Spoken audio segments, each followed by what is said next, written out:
right, well, let's go get started up. We're going to have, let's see. Me. Yes, you're going to be first. You're going to be first. Then we'll have Dimitri second, and I would eat this sauce. What? That's how you know it's good stuff. It is. You had a heart attack, man? That was awesome. Oh, we didn't make it through that meal, did you? It was good though, wasn't it? That's all that matters. Mm-hmm. all right, so first presentation will be John, Demetrius, number 2, and DDOS attacks number 3. We're up on the board after right through the presentations. We're going to do an IT tour. They already know we're coming over. I told them we'd be over between 5 and 5:30, somewhere around there. It'll be 10 minutes, and I'm going to have some help from you if you don't mind, just to make it, we'll talk to the person at the front, Deb, I believe is her name, is that correct? Who runs the monitoring area, and then we'll walk through and go over the backup system, voice over IP, and then from that point I will let you kind of show us the rest. There's all new rooms in there too this semester, so they've just remodeled, rebuilt, and so that'll be it. So grades will be posted by Friday. You guys have been a great class. Hope you learned some things in network security and keep hacking away ethically. And well, note there, ethically. But we're in the infancy stages, believe it or not, in security. Infancy stages. We're just starting. Even in internet, in networking, we're still in infancy stages. Under 25 years. And so, if you think about it, we're still at the ground level, long ways to go. And so, my door's always open. If you don't have me next semester, or if this is your last, how many is this? Is it? You're walking in May. Anybody May walking? I'm graduating, but I'm not walking. No, you are graduating. This is it. Well, congratulations. Anybody else graduating? I should be, but You should be. Jim wants to take another class. Okay, all right, so you'll be taking one more maybe in this fall or summer, fall, I'm guessing? Okay, cool. Well, congratulations to both of you. I'm taking one of your classes next fall, though. Okay, awesome. You just love it here? Hey, more the merrier. All right, so, again, presentations, IT tour, grades posted Friday, and if you could do me a favor and wear that on your shirt, awesome. And the way this works is advance, back.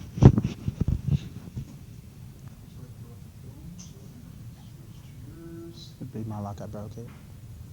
And it's all yours, sir. And you can hold Thank you, the sir. phone Thank you, too sir. if you want to. That table's not the sturdiest in the world. Yeah, I was noticing. Yeah, I promise not to drop it. That would be. That's why I have life-proof case on mine, because mine hits the ground religiously. That's my job. You and me first. All right, it's all yours, sir.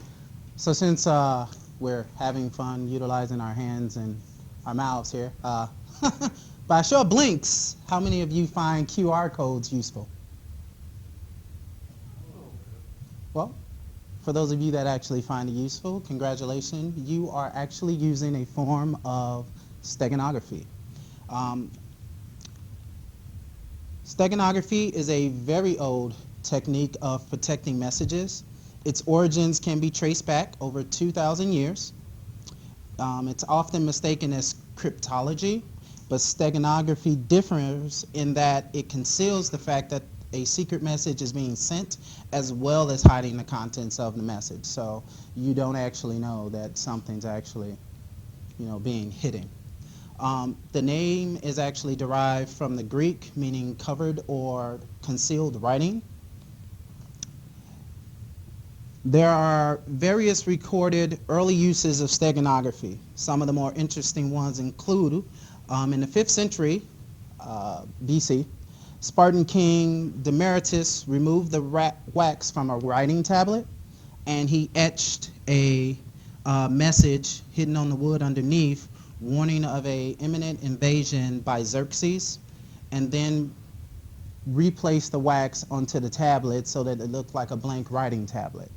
The Nazis, our good friend the Nazis, in World War II, they utilized invisible ink and null ciphers Null ciphers are a way of you take a sentence and then you take certain letters out of the sentence and you configure a message from that. A popular null cipher is actually fishing freshwater bends and saltwater coasts rewards anyone feeling stress. Resourceful anglers usually find masterful leapers fun and admit swordfish rank overwhelmingly any day. If you actually take the third letter in each of those words, you actually get the message, the hidden message, send lawyers, guns, and money. Probably drug dealers and gangbangers, but who knows? The Nazis also developed microdots. Microdots are essentially just microfilm chips, and they're created at a high magnification, usually about 200 times magnification. The chips are the size of a period on a standard piece of paper, and the chips actually can contain pages of information, drawings, whatever else they wanted to put in there. So the size of a period, and you have a whole, dossier on enemy commanders. So another very interesting use of steganography in early use was secret messages that slaves sent to each other in order to aid in their escape. By using various patterns on quilts, which were commonly hung from windowsills, to dry, messages were passed to slaves, guiding them in their quest for freedom. An example of that is the bear paw symbol. The bear paw symbol advised slaves to follow bear tracks over the mountain. I actually have the bear paw symbol here. I have a few other ones here and a description of what they actually did. So the slaves would actually just make a quilt, hang it out to dry, and the other slaves that were on the run would be like, hey, okay, that's the way we're gonna go, that's safe. And then that would help them to get away. During Vietnam, the US employed Morse code as well as tap code as a system to conceal messages. A lot of people don't consider that a form of steganography, but it is a code hidden in something else. So tap messages are just, and they derive a system from A to Z using different taps. And they used that in Vietnam when they were held prisoner in order to send messages to each other. Pay attention. The controller's gone. Did it lock up on it? Yeah, it doesn't like me. I broke it. I got a question. What's the difference between tap and Morse? Morse doesn't use the entire alphabet. That's the base. Really? Yeah, it doesn't use. It's for specific. It's used for specific codes. Oh. So tap code, you can make any sentence you want, any words you want. Morse code is used for specific. It has specific words associated with it. Cool. SOS is, Yeah. it's not, you're not tapping specifically just S's and O's and S's. You're tapping the actual code, SOS. It's one base code for that whole word or that whole acronym. We have modern uses of steganography. Digital steganography. The previous uses were all done on media that weren't, common to us, like multimedia. Digital steganography uses multimedia and uses software such as OpenPuff 4.0 and Hide Picture version 2.0, which is the tool we used in our lab to conceal messages. Some examples of uses of digital steganography is Al-Qaeda in 2011. A suspected member of Al-Qaeda was arrested with a memory card that held a pornographic video on it. Hidden within the video, however, was 101 separate text files containing documents that detailed Al-Qaeda's operations and plans for future operations. Another use of modern steganography is QR codes, which I asked about earlier. QR codes are actually a type of barcode, but it uses the same principle as steganography in that it hides information inside of the image, and it was originally developed for the automotive industry, but now it's used in pretty much every industry you can find. We personally use it to sign into class here. If anyone has ever watched the film Along Came a Spider, you've seen a modern use of steganography. In the film, Morgan Freeman plays in it. It's based off the book from James Patterson. In the film, the students are using images to send messages during class so that the teacher's unaware. Spoiler alert, the bad guy actually uses those same images to trick his target into coming out of his secure home. With the digital steganography, there's also the method used called the least significant bit, which is what we use when we use the program that we use to hide our messages inside of the images. It just takes the last bit of a string of bits and replaces that with the message, and there you go. Your message gets hidden and your image doesn't lose that much quality, because by taking out one bit, you're not really changing that much. Apparently I talk too much because it froze again here. While we're figuring out how to get to my next slide here, my next slide is about countermeasures. So the other side of steganography is steganalysis. Steganalysis is the study of detecting messages hidden using steganography. So what it is they aim to investigate suspected information and determine whether that information includes any sealed data and to reveal that hidden data. It's used a lot in the forensics and IT security to find if someone's trying to hide something they definitely shouldn't. For the future here, we have a picture of Starry Night by Vincent van Gogh.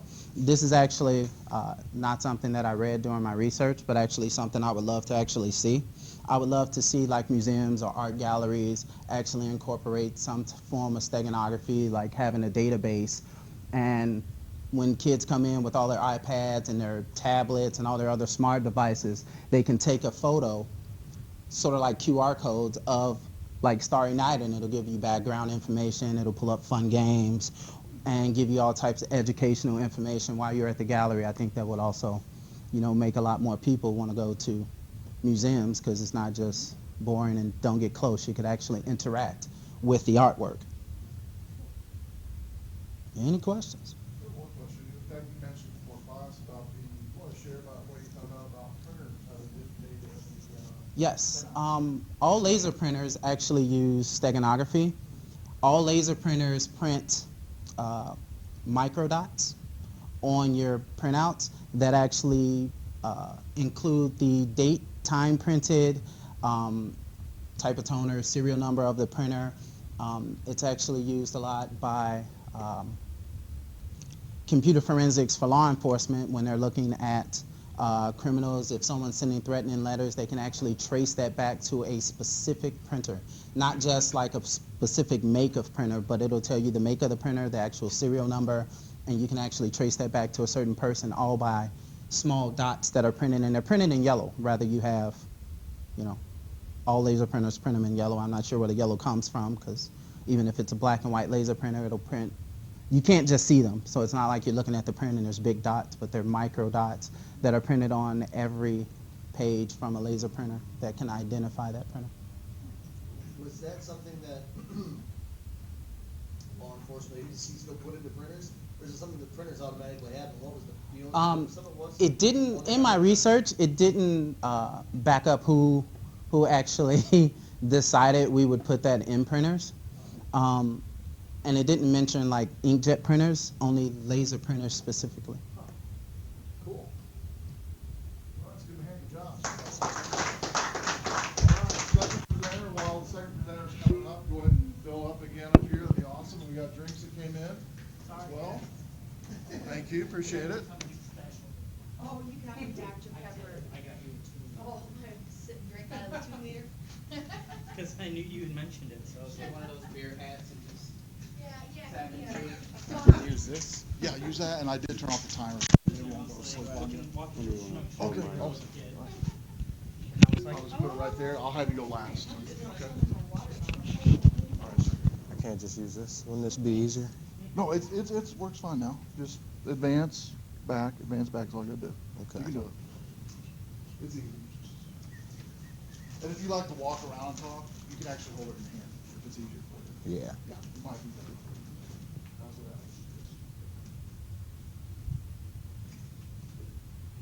All right, once everybody sits down, you can begin the use. Got these things in my stomach. What do you call those? Butterflies? Yeah. No, you're gonna do great. I thought you were gonna say Doritos. All right, mine was on the trade-offs between security and convenience. Yeah, everybody probably knows that. And this is just my opinion. You want to inconvenience the hacker while conveniencing yourself. With passwords and information, we don't always know if someone knows your password or has gotten it until it's too late. You can hear my my butterflies. So it's just like somebody breaking in your house every day for 24 days, and then Christmas comes, you put your presents out, and then all of a sudden they're gone. You're wondering what happens.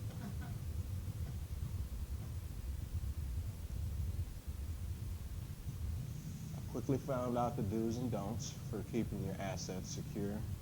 You do not want to use weak passwords. A password consisting of 6 to 8 characters is considered to be weak because there's software like Access Data's distributed network that can guess like 500 million passwords per second. You do not want to use easily forgotten passwords. That's just a given. You don't want to use multiple passwords or one password for multiple sites. And you do want to make cracking your password inconvenience for the hacker, but convenience for yourself.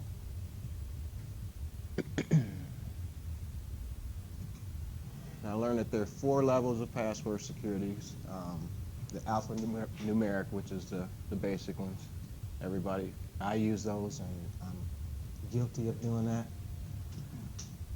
I feel stupid because I'm in this IT stuff, and being here alone, it's just a headache. It's just a headache.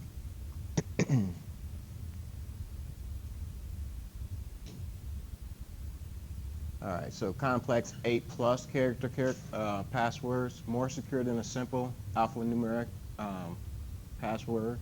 It consists of 8+ characters, including upper and lower case letters with at least one number and at least one symbol. It can be hacked, but will be very inconvenient for a hacker because it takes more time to crack. You want to avoid using the dictionary words because that's what they use for brute force. Try to use phrases, replace them with letters and symbols. I personally like this one because I love fishing. So I love fishing too. And it's just the example of the week, and then OK, which is kind of what a lot of people use, which is still good, but the strongest is the longer it takes.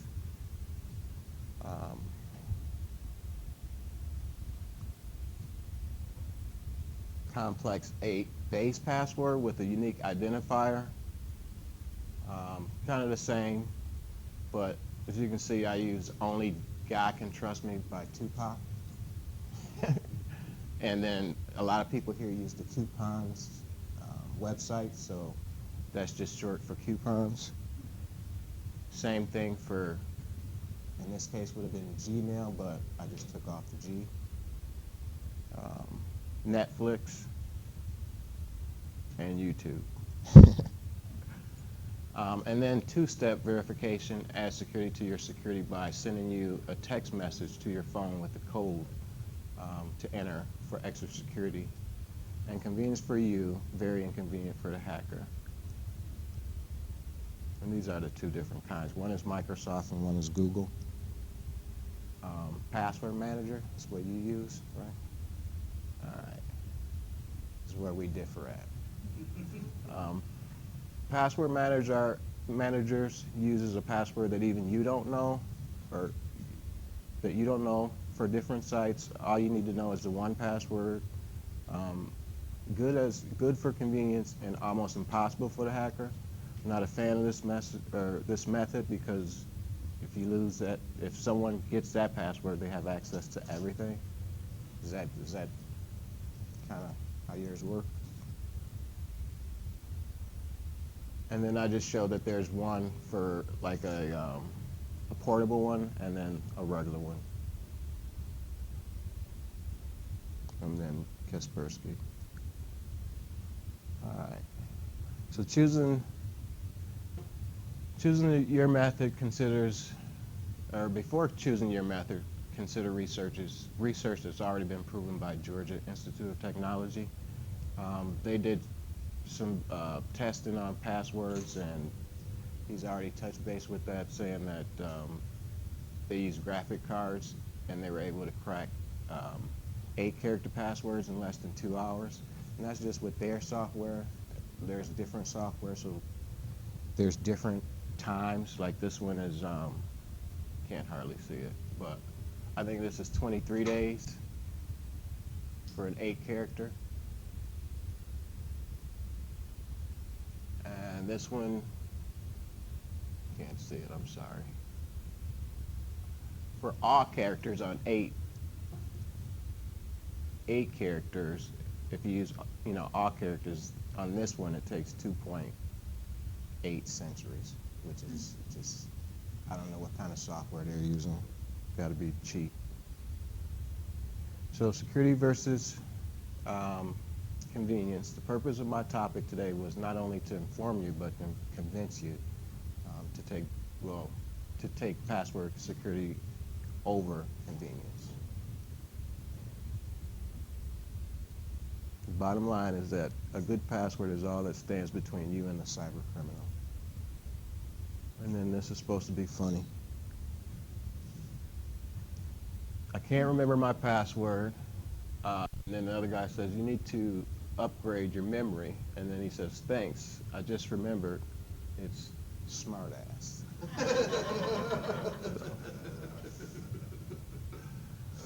And that's it.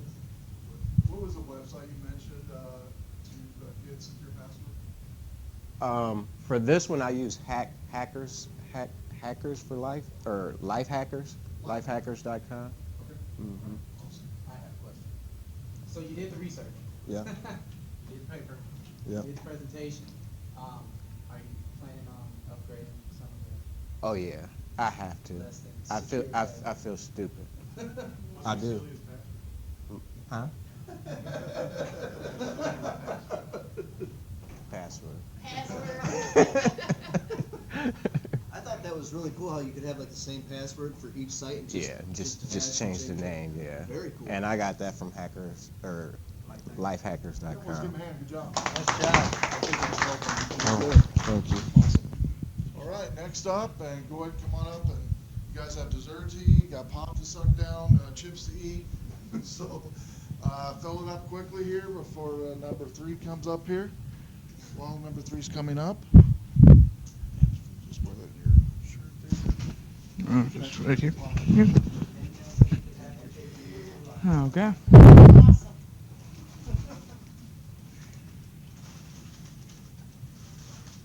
I get much for lunch.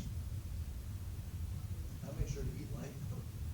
I planned for this. I want to have a salad. Didn't know we don't very well. I thought about food and my blood sugar went up, so I.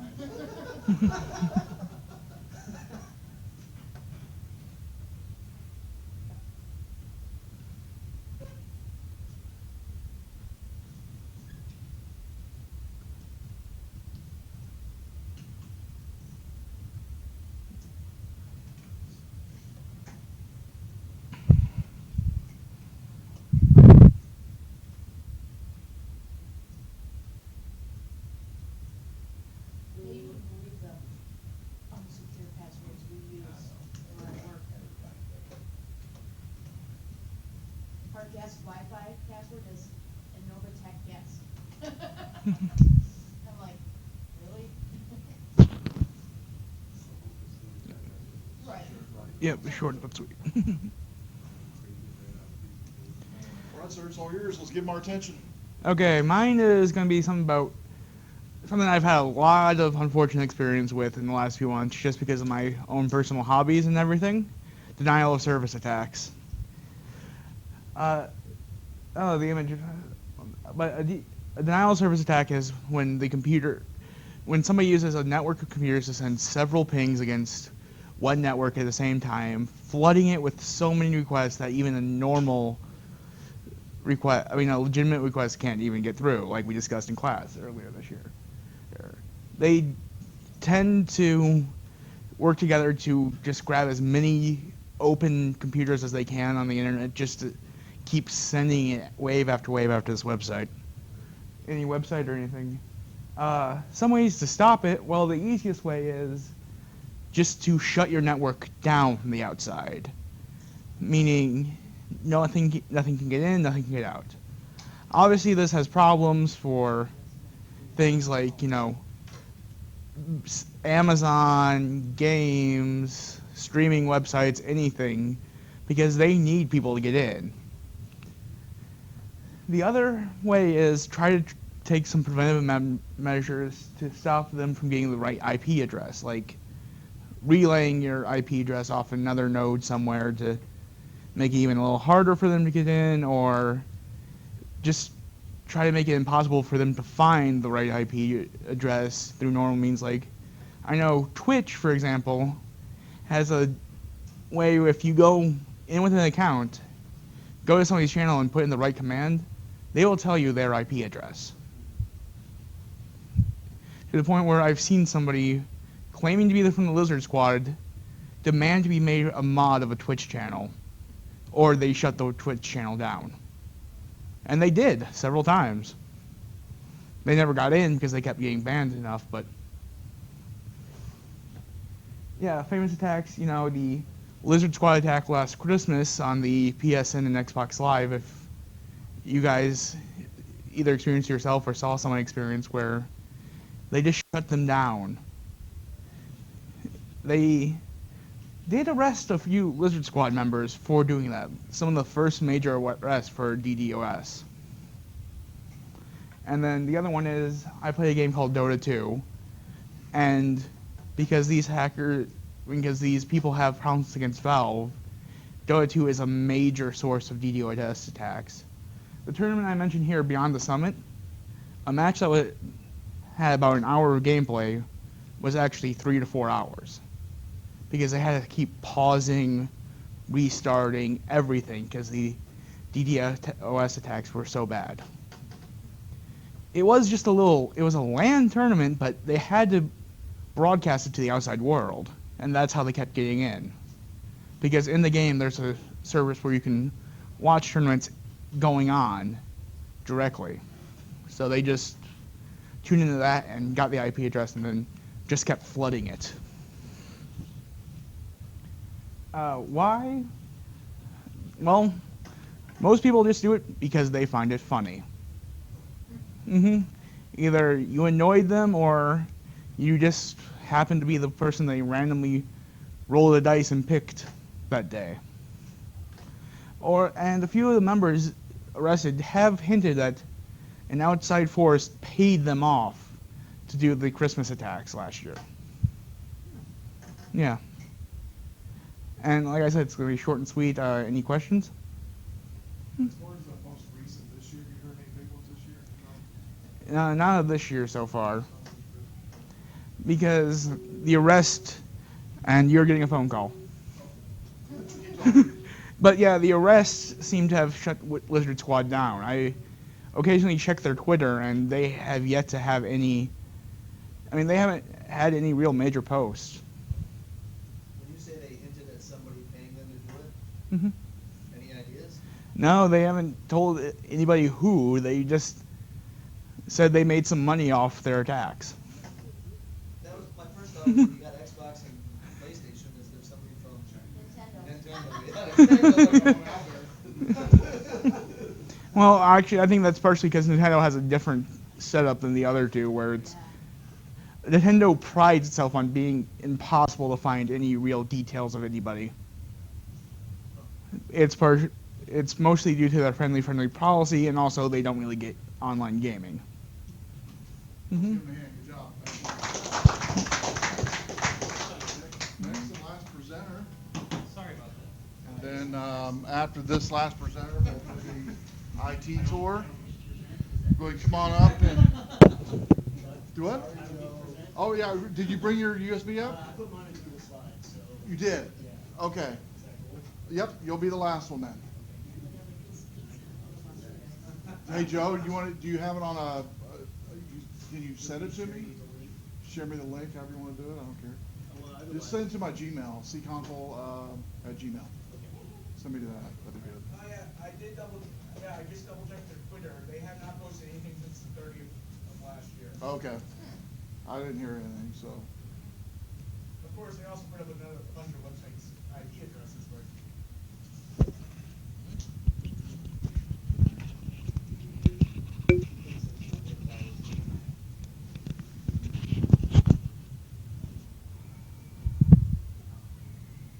All right, sir, it's all yours. Oh, sorry, kids, you can't get online with it. They feel like I update every other half hour, it seems to. I really was hoping to be like the last thing to stand between you guys and like summer break, but well, I guess that would be that guy. I do want to stand here and welcome everybody to what I'm going to humbly call the greatest event of your life, I'm sure.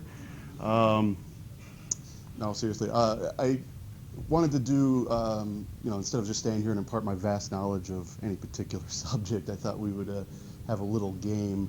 Not so much a game really, but nothing fun like chess or global thermonuclear war, nothing like that. It's not really even a game. It's something I just kind of thought we could do together.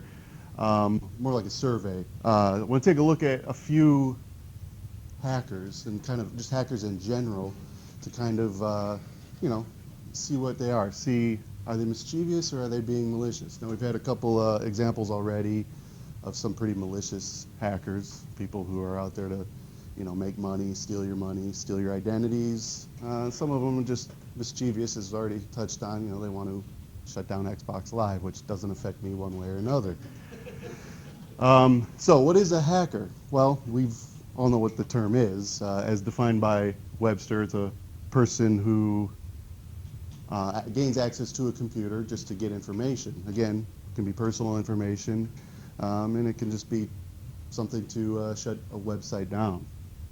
Early pioneers, however, kind of embraced the term hacker, and even some programmers today embrace the term hacker as somebody who is, into computers, testing the limits of software, testing the limits of hardware, dating way back to the big room type of computers. They were called hackers, the individuals that would, find out what the boundaries were. So, my game is called Hackers. Were they being mischievous or malicious? I promise you this will be fun. All right, case number one. I guarantee everybody here has heard of these two individuals. They are very famous in the computer world. And they hacked a device like this. Anyone recognize it? Any ideas what it is? One probably does. That is called a blue box. A blue box was a device used to place free phone calls in the 70s, 80s time frame. Back when we paid for phone calls. Right. The whole phone system then was tone-based. A series of tones would direct your call to a certain area. And these two individuals, brilliant individuals, made the best blue box device you could get. So they claim. Now, what they would like to do, they were involved in more like the tech side of it, what they could accomplish. One of them was quoted as saying, he was mesmerized with the fact that he could take $100 worth of equipment and control billions of dollars worth of phone industry equipment. So they would stand on a street, they would make a phone call at a payphone. Anyone remember payphones? Make a call, direct it wherever they wanted to direct it to, and have it go to the payphone at the end of the block. Say whatever they wanted to say in handset one, 30 seconds later, that person would hear it on the other end. I know it's thrilling stuff. I was thrilled when I was reading it, but that's what kind of drove and, got them going. They were in college at the time. They decided to sell these devices to fellow college students, made a hefty sum on it, about $6,000, almost got caught by the police and said, you know what, maybe this isn't for us, and shut it down. So, that was in a form hacking, right? I mean, they're hacking into a phone system to get what they want done. So, would we say they were being, first of all, should we identify who they are? Anyone want to take a guess? Yes, the Steves. Steve Jobs, Steve Wozniak. Steve Jobs said, without their blue box device, there would be no Apple. And it's kind of what drove them into working together to see what else they could do. So, as I hinted at, I would say they were probably not being so malicious, although the phone company, I'm sure, would have a different say on it. But they were being a little mischievous, yes. All right, case number 2 is a 15-year-old Canadian boy, of all things, who launched an attack he dubbed, let me back up a minute, I'm sorry. Launched an attack, denial of service attack, distributed denial of service attack, that took down major websites, as you're going to see here. These are supposed to go automatic. I don't know if they're going to on here, but I'll sit here and click. Yahoo, CNN, Amazon, Dell, eBay, Dell again. Okay, only Dell once. This was early 2000, and it was kind of a big deal because nothing really had ever been accomplished like this before. What this individual did is, his attack was called Revolta. He took this denial of service code that he found online, modified it slightly. Then he managed himself to hack into a series of 200 or so university computers, form his own little network, and used his modified code on his own computer, launched it, and got the attack running. He left for school, as all 15-year-olds do, and then came home and discovered he had in fact taken down Yahoo for nearly an hour, maybe a little over an hour, using that distributed denial of service attack. Nothing had been seen like that up until this point. He did gain the attention of a few famous people. Before he did that, he thought this might have been a fluke. He started with Yahoo, so he said that can't be real. So he did it again to CNN, to eBay, and you get it, so on and so forth on the list. So it wasn't no fluke. It worked, and again, like I said, he managed to gain the attention of some pretty famous people. President Bill Clinton formed a summit, said, "What's going on? How can one person have so much control over our business?" He was worried about economy and the implications that this might bring about. Janet Reno said she would not rest until this individual was caught, and then they discovered it was a 15-year-old Canadian boy. So nonetheless, there was damage done. There were estimates ranging from $1 billion down to millions and millions of dollars, but it did have an economic impact, all depending on who you ask and how you judge everything there. No idea here, right? This gentleman was called Mr. Rogers. I was just as shocked as you guys are. Nobody's buying it, all right. Michael Calci, I think is how you pronounce his name. He's known as Mafia Boy. Now today he works as an internet security consultant, a network security consultant. So he has redeemed himself, but whether or not he was mischievous, malicious in his attempt, I think he was, little of both, right? Yeah, we're getting there. Right, there was monetary damage, but none of it really went to him. Whoops, back up. Sorry. I'm giving away the show. Oh, now we're back at the beginning. I don't know what I did. I'll pause that. Is that what that's doing? Okay, try to pay attention to me here. There was some monetary damage done. He does give some advice. We won't put it up there. We've touched base on some of it. Number one thing he said is passwords. You do not have strong enough passwords, most people, and that is one of the biggest things individuals can do. In his day, he thought that hackers were, just teams of people trying to compete against each other, and now you've got all these individuals out there trying to get information from the individual rather than from the corporation, or going through corporations, getting it to the individual, whatever. But yeah, strong password is very important on making your information secure. He recommends also using a secondary firewall. Don't rely on just the firewall that's on your computer. Find an aftermarket firewall. He said not having one is like leaving your windows and doors open on your house. Wireless networks, public wireless networks especially, he said are very easy. All the things that we talked about, we've learned, very easy to break into, avoid them, be careful what you're using on them, and all of those things. And one I found most interesting, he said, was Facebook. Too many people putting up too much information about themselves, accepting too many friend requests from people that they don't really know just so they can have 1,000 friends. Be wary of what you're doing on Facebook. People are data mining, finding information. Viruses and such are way too easy to spread throughout Facebook, and quickly becoming a source, a playground, if you will, for people to come into and invade your lives. So that is it. I told you it would be awesome and exciting. Is there a book by the last you mentioned? Yeah, Mafia Boy, something behind the scenes or whatever. He's an interesting individual. One of the first, I don't know what you call them, hackers to get out there. But I've heard of his name, but he's not really reported much. no, but he is considered one of the top 10 all-time hackers. So he showed up on every list that I typed in. So yeah. All right. Good job. Hey.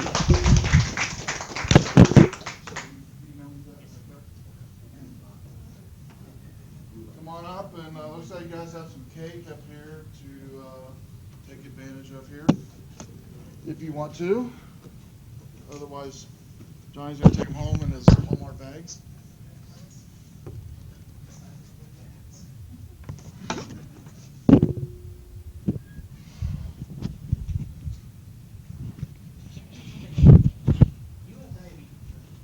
Why did you get stuck with desserts? I was just gonna ask you that, you're gonna take them home and probably not eat them. Sadly enough, I baked a lot. I was actually gonna bake out you guys and all those Oh, that was They require refrigeration, and since I have class prior to this class. Why would you even tell us that? Yeah, gee, thanks. Did you get it? It's painful.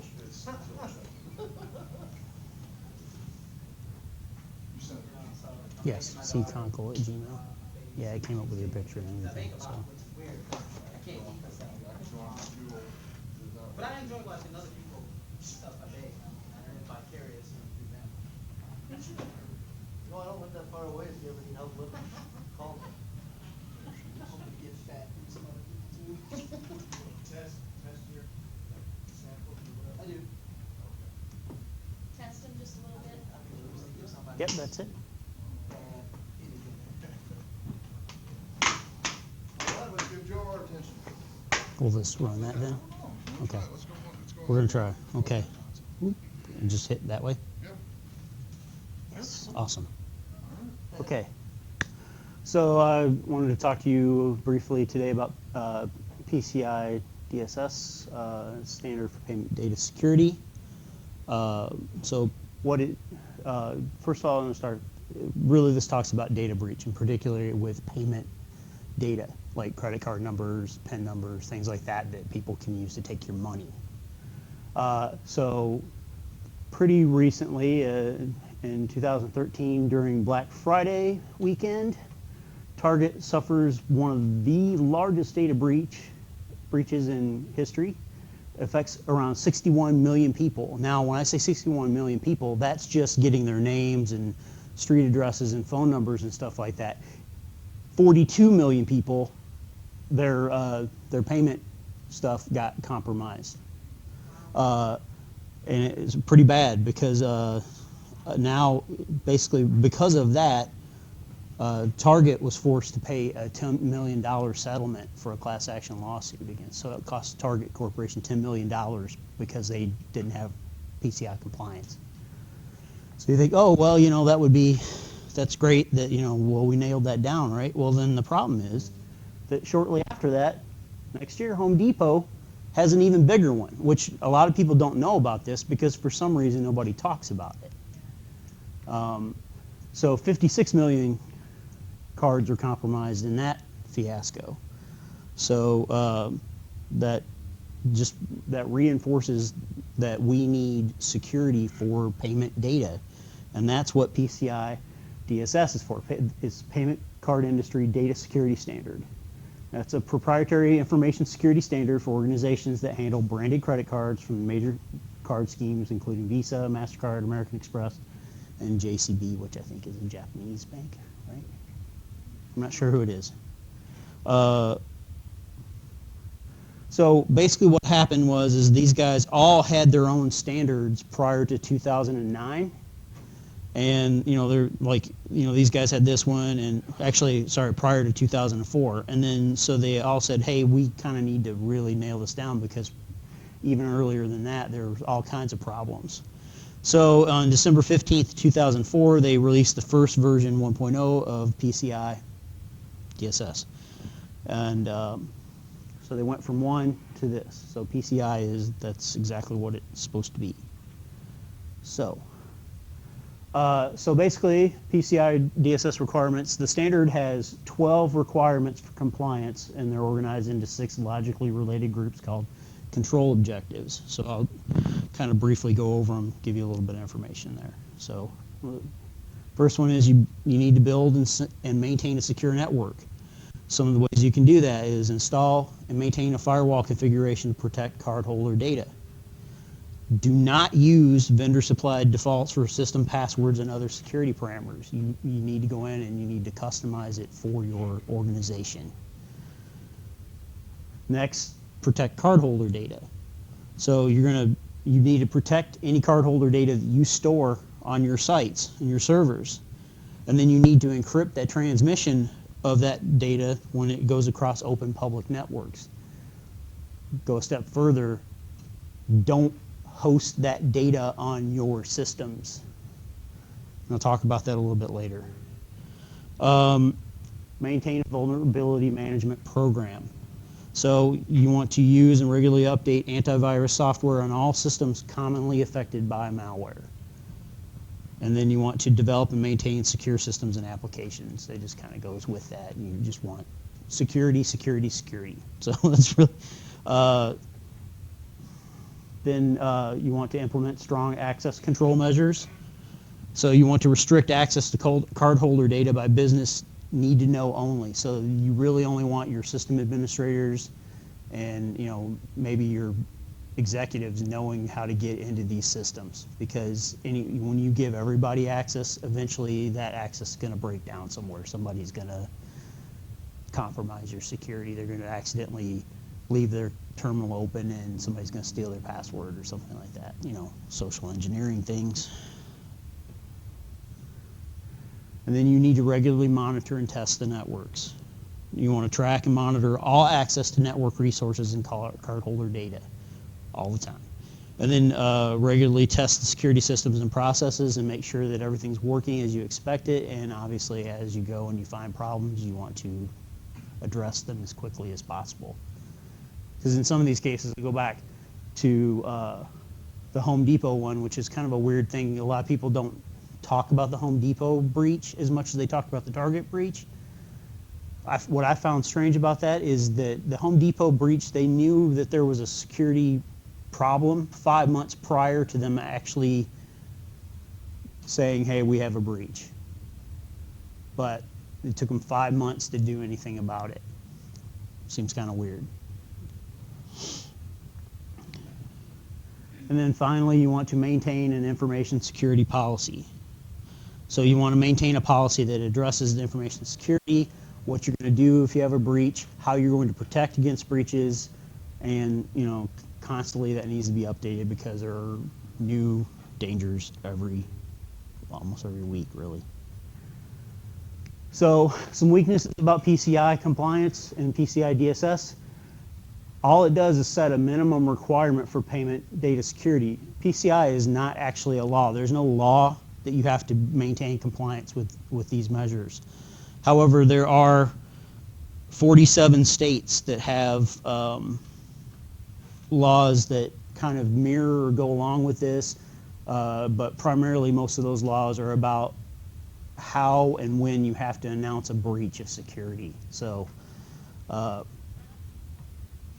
You would think that there'd be actual solid laws saying, hey, these are the kind of things you have to have if you're going to accept credit card payments and stuff like that. Also, smaller retailers and merchants that are deemed level 4 by Visa and others are not required to maintain PCI compliance.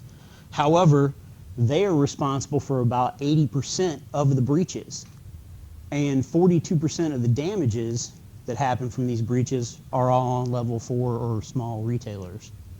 So we need to kind of come up with a better way to handle that stuff as well. So, and with that, that's pretty much questions. Yes, sir. Just one question, the presentation was great, the rules for it, it's surprising on the rules is kind of vague on, so if I'm a company and I find out 30,000 of my credit cards were breached, customer credit card breach, there's no hard set dates on how they have to communicate with one, what time frame, right? Like I said, Find some, right. find any- I don't have any particular data on that, but I do know that it's not that vague. Like I said, 47 of 50 states have laws in effect that says if you have one of these data breaches, you have to announce it within a certain period of time. They give you some sort of a grace period to try to quietly repair it, but you always have to announce that there was a breach. So, but evidently they're kind of loose about it, because how can you go 5 months without telling people that you had a breach? That's not why a lot of businesses that would go or wanting to go more towards a non-number type, kind of the Apple Pay type base. Right. Number transactions. Right. Basically, you're trying to, more often on one side, you're trying to make sure that you secure that data. If you have to store it, you need to secure it as well as possible. The other part of that is you want to mask, like you're talking about, you want to mask that data as it moves through, or when it's stored, we want to figure out some way to not let everybody know what it is. And then the other option you have is hosting your payment services off of your site. Chase has one, and then there's another one called Payment Bridge. I know there's more than 2 of them, but those are the 2 that I know of, Ralph. These are companies that are storing your credit card information Right. themselves, not relying on. Right. Well, and they're not necessarily. It's not just about storing that data. Whenever I say that I buy something on your website, they redirect my payment to this other service, and then they handle all of it kind of anonymously, and send the data. Like they said, hey, we're paying you on his behalf, and then it comes back through. So that's a masking technique in that respect. You had a question. Yeah, you mentioned 42 million for Target. Yep. And then you got 10 million. That's what they settled the class action suit for $10 million. The other thing about it is because Target botched that response so badly, a lot of people don't know this. And I think I mentioned this earlier in class, like in an earlier session.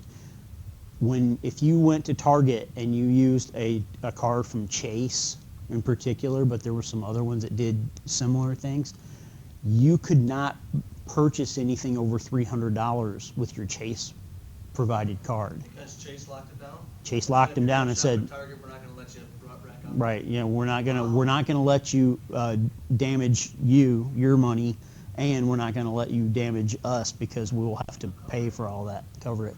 Yes, sir. That was a 2-part question. So Yes. how did they get breached like that? Was it because I know they use those cards, some people swap those cards out. Mhm.